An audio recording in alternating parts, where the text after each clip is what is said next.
Myself, Dr. Raval Kavit Harshid Rai. I am Assistant Professor at Rameshwaram Institute of Technology and Management, Lucknow. So today we are going to study about pharmaceutical calculations part 2, which involves proof spirit isotonic solutions based on freezing point and molecular weight. So pharmaceutical calculation of proof spirit. First of all तो जैसे आपने ये देखा था कि pharmaceutical calculations कैसे ज़रूरी है, और अब फार्मास्यूटिकल कैलकुलेशंस जब किसी और टर्म्स में करनी हो, जैसे कि यहाँ पे हम पढ़ेंगे प्रूफ स्पिरिट, तो सबसे पहले हमें समझना होगा कि ये प्रूफ स्पिरिट होता क्या है। जब भी हम अल्कोहल को परसेंटेज वॉल्यूम बाय वॉल्यूम में अगर कोरिलेट करना चाहे तो एक जनरलाइज्ड यूज टर्म है that is called proof spirit. तो उसको हम ये मानते हैं कि स्पिरिट के प्रूफ के अकॉर्डिंग हम उसके वॉल्यूम को मेज़र करेंगे।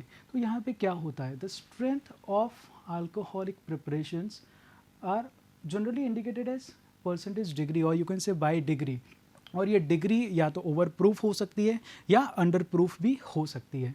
Now in India what we consider 57.1 volume by volume of और alcohol is considered as 100 proof. ये आपको हमेशा के लिए ध्यान रखना है।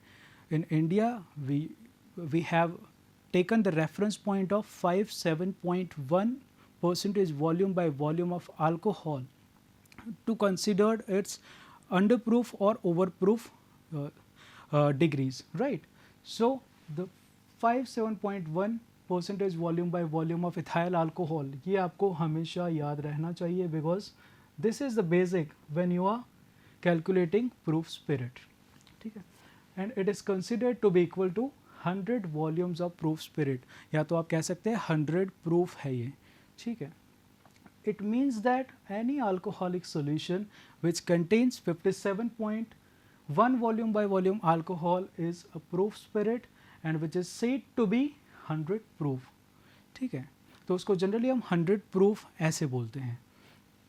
Now any strength above the proof strength is called overproof, and which is abbreviated as overproof, or you can say O dot P, right? Any strength below proof strength is expressed as underproof, and it is abbreviated as UP, U dot P. It means underproof. Now the pharmaceutical calculations of proof spirit. So any percentage volume in volume of alcohol can be converted into proof strength according to the formula, और ऐसे ही हम proof strength में से volume by volume में भी convert कर सकते हैं, जो कि रिवर्स कैलकुलेशन होगी, तो वो भी दोनों हम करके देखेंगे। फर्स्ट ऑफ ऑल हमें क्या करना होता है जब भी और इससे पहले हम ये जानना चाहेंगे, क्योंकि इस जो 1.753 ये एक हम यहाँ पे मल्टीप्लायर के तौर पे यूज़ करते हैं, और ये कैसे आता है वो मैं यहाँ पे पहले समझाना चाहूँगा, उसके बाद हम जाएंगे कि हमें प्रोसीजर क्या फॉलो करनी है। 57.1 volume of ethyl alcohol is equal to 100 volume of proof spirit, जो कि हम जानते हैं as per the reference, right, कि 57.1 percentage volume by volume is equal to 100 proof. अब 1 volume of ethyl alcohol means 1% volume by volume is equal to how much? 100 divided by 57.1, तब हमें ये मिलता है 1.753 वॉल्यूम ऑफ प्रूफ स्पिरिट। सो अगर हम इस percentage volume by volume ethyl alcohol से अगर जब भी हमें प्रूफ स्पिरिट में कन्वर्ट करना होगा तो हमें एक कन्वर्जन फैक्टर को यूज़ करना होगा, और ये कन्वर्जन फैक्टर की वैल्यू क्या है? 1.753, और ये कैसे डिराइव किया हमने? According to the standards. Standards क्या कहते हैं? 57.1 percentage volume by volume of ethyl alcohol is equal to 100 proof, और 1% volume of ethyl alcohol is equal to now 100 divided by 57.1 which is equal to 1.753 volume of proof spirit. तो इस conversion factor को हमें हमेशा याद रखना है, क्योंकि ये कैलकुलेशन में बहुत ही काम आएगा। तो जब भी हमें परसेंटेज वॉल्यूम बाय वॉल्यूम में से प्रूफ स्ट्रेंथ को निकालना हो तो हम क्या करेंगे? First step here, multiply the percentage strength of alcohol with this conversion factor which is 1.753, और ये मल्टीप्लिकेशन करके जो हमें अमाउंट मिलेगा उसमें से हमें डिडक्ट करना है 100 फ्रॉम द प्रोडक्ट, जितना भी अमाउंट आया उसमें से हम 100 डिडक्ट करेंगे। अब जब ये हमारे पास फाइनल जो एक वैल्यू आएगी, अगर ये वैल्यू पॉजिटिव है, इट मीन्स कि हमारा जो अल्कोहल सॉल्यूशन था वो ओवर प्रूफ है इतना, और इसको हम कैलकुलेशन के थ्रू अच्छे से समझेंगे। और अगर ये रिज़ल्ट नेगेटिव आता है अपना, then it is known as under proof. अब इसको हम एक एग्जाम्पल के साथ समझते हैं। सो हमारा सम है, find the strength of 95% volume by volume alcohol in terms of proof spirit. अब हमारा फॉर्मूला है, सबसे पहले हम क्या करेंगे, percentage volume by volume of alcohol को मल्टीप्लाई करेंगे हमारे कन्वर्जन फैक्टर, इट मीन्स 1.753 से, और उसमें से -100 करेंगे। तो मल्टीप्लाई करने के बाद हमें मिलता है अमाउंट 166.53 -100, तो हमें क्या मिला, पॉजिटिव वैल्यू मिली, which is 66.53 in which is in plus, right. So जब भी पॉजिटिव आपको मिलेगा तो हमने क्या प्रोसीजर में बताया था, that will be considered as over proof. And कितना डिग्री हुआ, 66.53 डिग्री ओवर प्रूफ। तो अगर हमें कोई ये बात कहेगा कि 95% वॉल्यूम बाय वॉल्यूम अल्कोहल कितना ओवर प्रूफ होता है, then we can say that 66.53 degree over proof होता है वो। अब ऐसे ही हम एक और एग्जाम्पल लेते हैं जिसमें हम समझेंगे अंडर प्रूफ क्या चीज़ है। So here we say that calculate the real strength of 30% OP and 40% UP।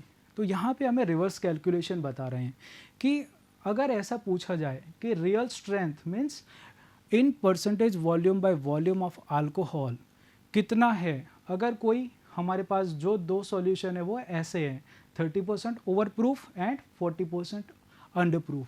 तो अब हम प्रूफ में से percentage volume by volume search out करेंगे, और ये कैसे कैलकुलेट करेंगे इसको समझते हैं। नाउ 30 ओवर प्रूफ मीन्स क्या, सबसे पहले तो 100 स्टैंडर्ड है हमारा, उसके ऊपर 30 ज़्यादा है, मतलब ओवर प्रूफ है प्लस में, it means we have to add 30 in 100। ठीक है, हमारे स्टैंडर्ड में हमें 30 ऐड करना पड़ेगा। So here 100 + 30, now we have got 130। तो ये 130 आपको मिल गया। अब देखिए, जब आप यहाँ पे कैलकुलेशन कर रहे थे परसेंटेज वॉल्यूम बाय वॉल्यूम में से प्रूफ स्ट्रेंथ निकालने के लिए, तो हम मल्टीप्लाई करते थे यहाँ पे कन्वर्जन फैक्टर 1.753 से। बट जब रिवर्स कैलकुलेशन होगी तो मल्टीप्लाई के बदले हम क्या करेंगे, डिवाइड करेंगे। तो हम क्या करेंगे, इस जो 130 हमारा आया उसको डिवाइड करेंगे 1.753 से, और ये जो हमें आंसर मिलेगा वो होगा उसका real strength in percentage volume by volume. It means 74.15% volume by volume. तो इससे हमें क्या पता लगा कि अगर 30% ओवर प्रूफ कोई स्पिरिट है तो उसका रियल स्ट्रेंथ कितना होगा, 74.15% वॉल्यूम बाय वॉल्यूम। वैसे ही हम एक और रिवर्स कैलकुलेशन को देखते हैं 40% यूपी के लिए। यहाँ पे क्या है, 40% अंडर प्रूफ है, मतलब 40 डिग्री वो अंडर है स्टैंडर्ड प्रूफ से। तो इसका मतलब क्या हुआ, 100 में से हमको 40 माइनस करना पड़ेगा, because it is under proof, right. Under proof का मतलब होता है नेगेटिव साइड पे जाना है हमको, ओवर प्रूफ है तो हमें पॉजिटिव साइड पे जाना होता है, मीन्स प्लस करना होता है। तो यहाँ पे 100 - 40, तो हमारा कितना आया, 60। अब अल्कोहल की स्ट्रेंथ निकालने के लिए हम क्या करेंगे, इस 60 को डिवाइड करेंगे हमारे कन्वर्जन फैक्टर विच इज़ 1.753। ये जब करेंगे तो हमें मिलेगा 34.23% volume by volume as a answer मिलेगा। तो जो 40 डिग्री अंडर प्रूफ स्पिरिट है उसका रियल स्ट्रेंथ कितनी हुई in percentage volume by volume, 34.23। अब ऐसे ही मैं आपको एक जनरलाइज चीज़ सिखाना चाहता हूँ जिसमें अगर आपको कैलकुलेशन से अंदाज़ा, डेफिनेटली आप कैलकुलेशन कर सकते हो, बट अगर आपको सिर्फ 2 सेकंड में अंदाज़ा लगाना है कि क्या ए प्रूफ स्पिरिट जो भी परसेंटेज है वो ओवर प्रूफ है या अंडर प्रूफ, तो उसके लिए एक ट्रिक बता रहा हूँ। तो ट्रिक क्या है, हमें पता है कि जो स्टैंडर्ड है which is 57.1% volume by volume. अगर 57.1% वॉल्यूम बाय वॉल्यूम है, इसका मतलब है दैट इज़ 100 प्रूफ, हमें ये चीज़ पता है ऑलरेडी, राइट। तो ये हमें पहले से पता है।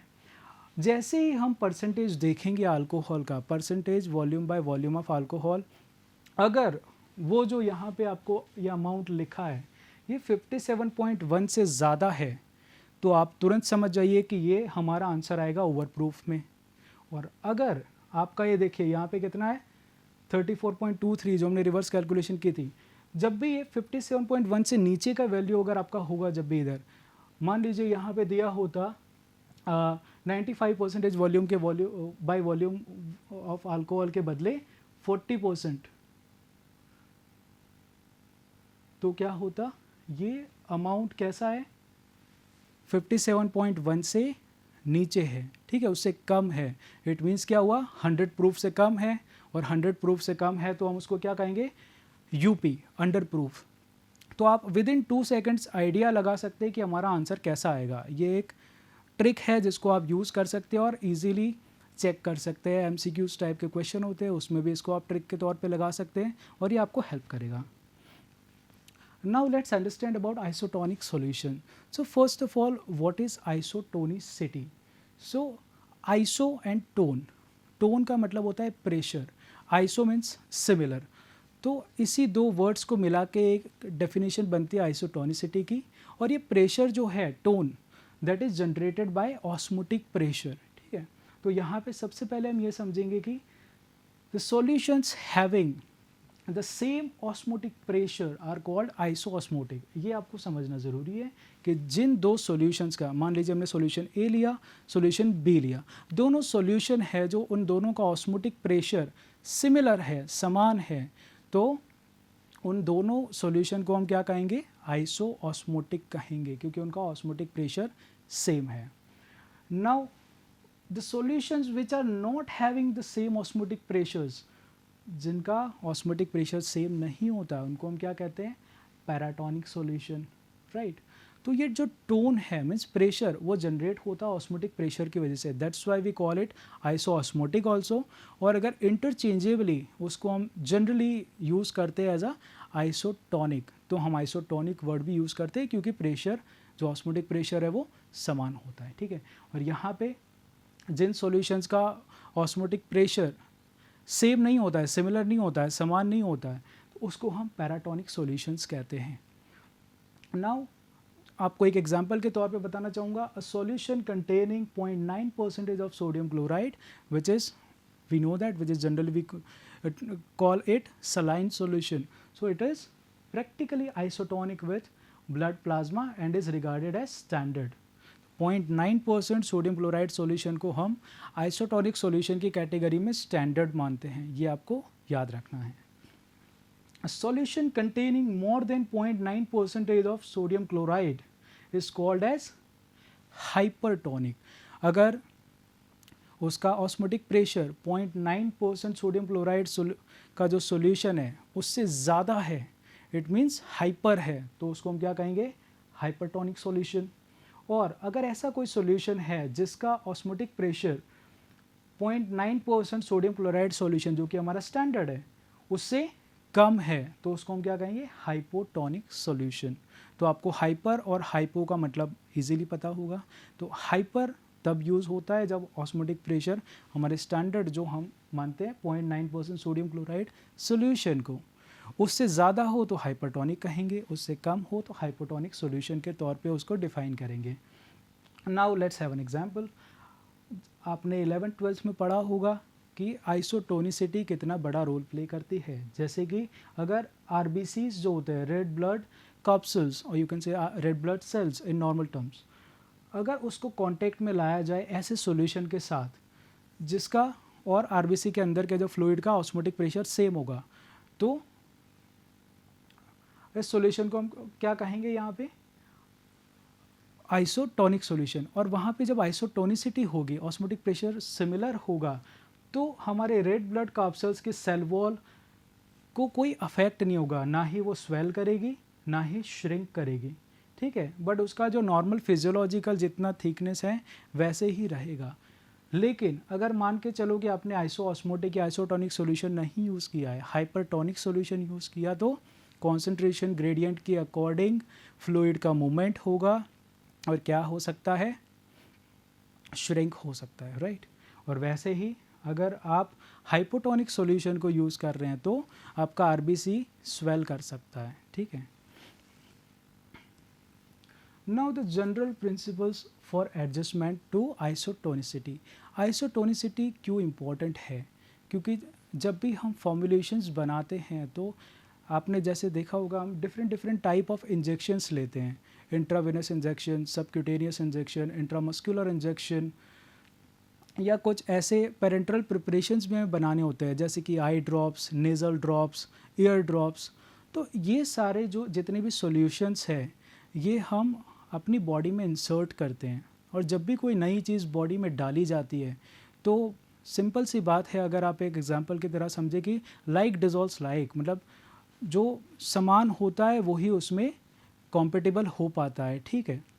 तो वैसे ही आइसोटोनिसिटी होना बहुत ज़रूरी है कि बॉडी के अंदर का जितना ऑस्मोटिक प्रेशर है उतने ही ऑस्मोटिक प्रेशर वाला मीन्स आइसोटोनिक सॉल्यूशन वाला अगर हम फॉर्मुलेशन इंजेक्ट करेंगे बॉडी में या इंस्टिल करेंगे तो उसमें कोई दिक्कत नहीं आएगी, कोई इरिटेशन नहीं होगी, कोई टॉक्सिसिटी नहीं होगी, कोई परेशानी नहीं आएगी। लेकिन अगर हम उससे डेविएट करते हैं, हाइपरटोनिक सॉल्यूशन या हाइपोटोनिक सॉल्यूशन डालते हैं तो हमारी बॉडी में कुछ रिएक्शन दिखेगा, राइट।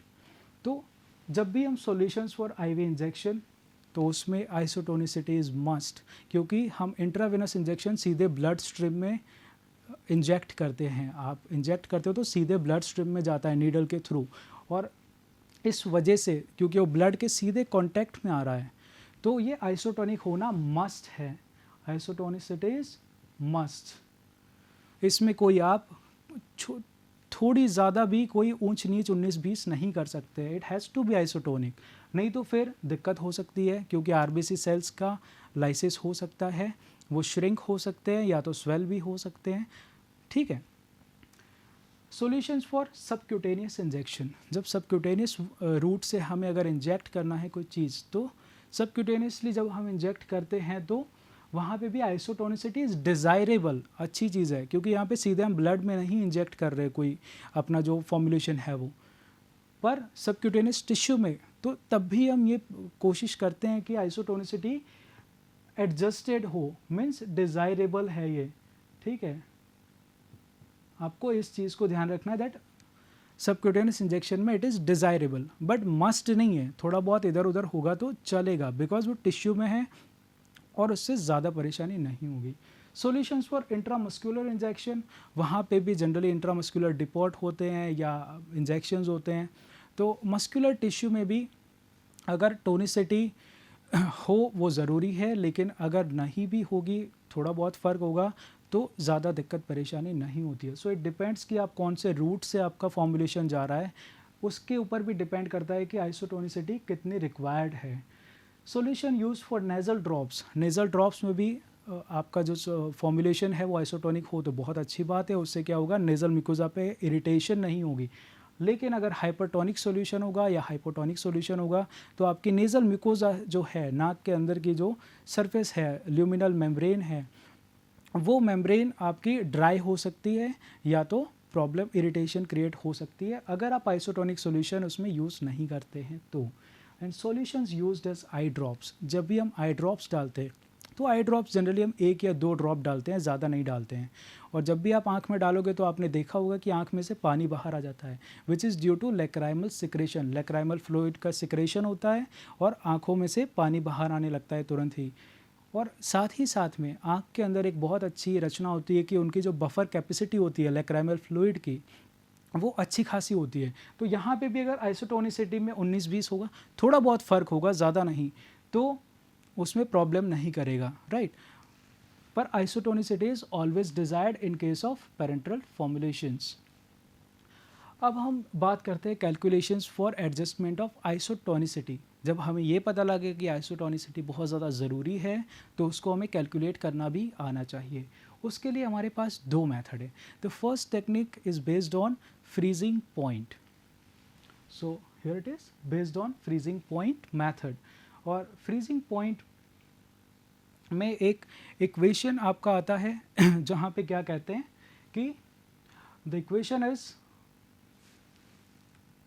फाइन। यहाँ से हम देखेंगे by this is the formulation percentage weight by volume of required substance is equal to 0.52 minus 0.288। तो यहाँ पे देखिए कैलकुलेशन के थ्रू हम ये समझ रहे हैं, ठीक है। अभी तो इस फॉर्मूला को कैसे हम यूज़ करेंगे, सम हमारा ये कहता है कि find the concentration of sodium chloride required to make 1% solution of boric acid isoosmotic with blood plasma. तो हमारा सम क्या कहना चाहता है, सबसे पहले ये समझना है यहाँ पे कि वो हमें ये पूछ रहे हैं कि कितना कॉन्सेंट्रेशन रिक्वायर्ड है सोडियम क्लोराइड का, क्योंकि आइसोटोनिसिटी में एडजस्ट करने के लिए हम मोस्टली क्या यूज़ करते हैं, सोडियम क्लोराइड को। तो कितना रिक्वायर्ड होगा अगर हमें आइसोटोनिसिटी एडजस्ट करनी है किसकी, 1% सोल्यूशन ऑफ बोरिक एसिड, इसकी हमें आइसोटोनिसिटी एडजस्ट करनी है। और वो आइसोटोनिसिटी किसके साथ होगी, ब्लड प्लाज्मा के साथ, राइट, मीन्स सलाइन सॉल्यूशन के जैसा। तो यहाँ पे आपको दो चीज़ें दी होगी, क्या दिया होगा, first is the freezing point of 1% weight by volume solution of boric acid. जिस सॉल्यूशन की आपको आइसोटोनिसिटी एडजस्ट करनी है वो आपको ऑलरेडी पता होगी, वो आपको सम में दी होगी क्योंकि वो ऑलरेडी फिक्स्ड होती है, which is freezing point her compound का फिक्स होता है, ठीक है। तो उसमें हम अपनी मर्जी से नहीं ले सकते हैं। Here it is -0.288 degree centigrade, right, and the freezing point of 1% volume bye 1% weight by volume solution of sodium chloride is -0.576 degree centigrade. अब यहाँ पे आप ध्यान रखिए कि जो ये नेगेटिव में डिग्री सेंटीग्रेड दिए हैं, टेम्परेचर कैसा है, नेगेटिव में, बिकॉज हमेशा फ्रीजिंग पॉइंट होता है वो 0 या 0 से नीचे ही होता है। लेकिन जब आप इक्वेशन में यहाँ डालेंगे तो माइनस वैल्यू पुट नहीं करेंगे। तो अब हमारा फॉर्मूला यहाँ पे देखते हैं, 0.52 माइनस, अगर हमारा फॉर्मूला यहाँ पे था, just a minute, so required is 0.52 minus A divided by B ऐसा फॉर्मूला है, ठीक है। कितना सब्सटेंस रिक्वायर्ड होगा is equal to required amount of substance to be adjusted is equal to 0.52 minus A divided by B. Here the A is freezing point of the unadjusted solution and B is freezing point of 1% weight by volume solution of adjusting substance. तो ये आपको समझना ज़रूरी है। यहाँ पे adjusting substance क्या है, सोडियम क्लोराइड, और जिसका एडजस्ट करना है वो है 1% सोल्यूशन ऑफ बोरिक एसिड।